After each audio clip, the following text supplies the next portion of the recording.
8 certified farms in Israel to grow cannabis, medical cannabis only.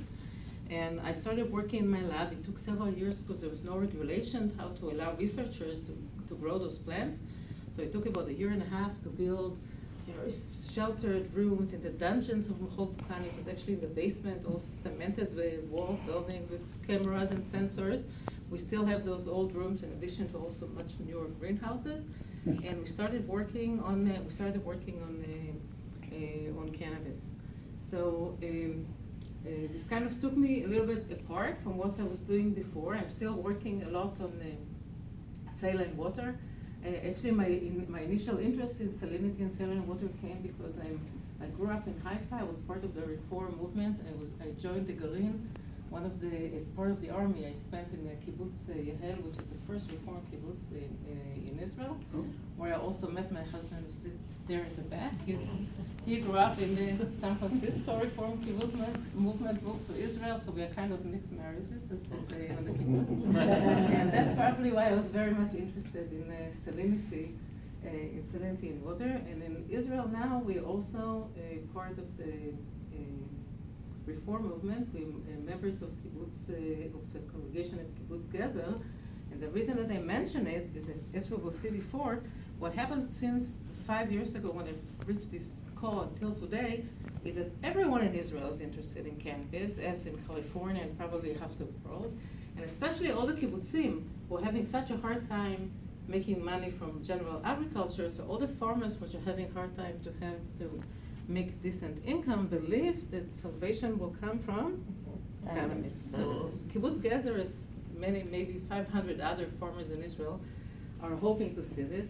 And Israel have made a great advantage, as I'll be talking about today, in on one hand developing research, and another way developing regulation. And the fact that this is possible is especially because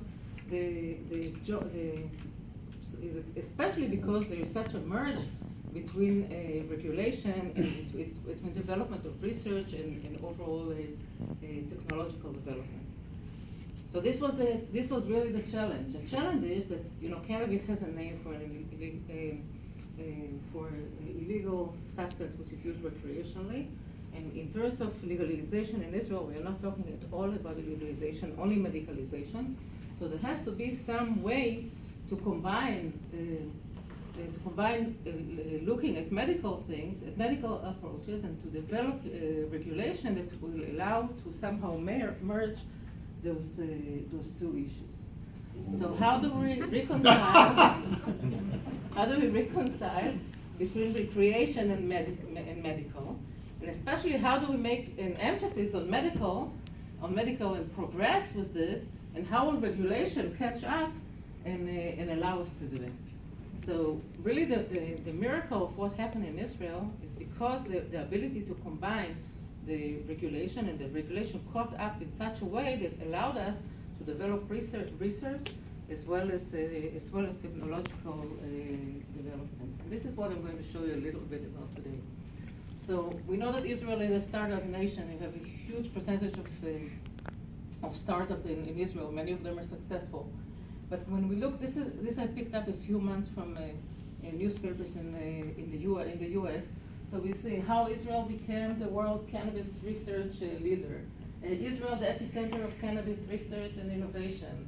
Down to pot, Israel is becoming world leader in medical marijuana. And this is true. I mean, we know that in agriculture, Israel for a long time has a very significant role in development. It's very strong in agricultural research. And this is a combination in cannabis because everything is so new and we know so little about everything. So it has to be, any development that occurs has to be integration of research, of medical, of technology, of regulation. And this is actually what facilitated the large advances that we're making today in Israel.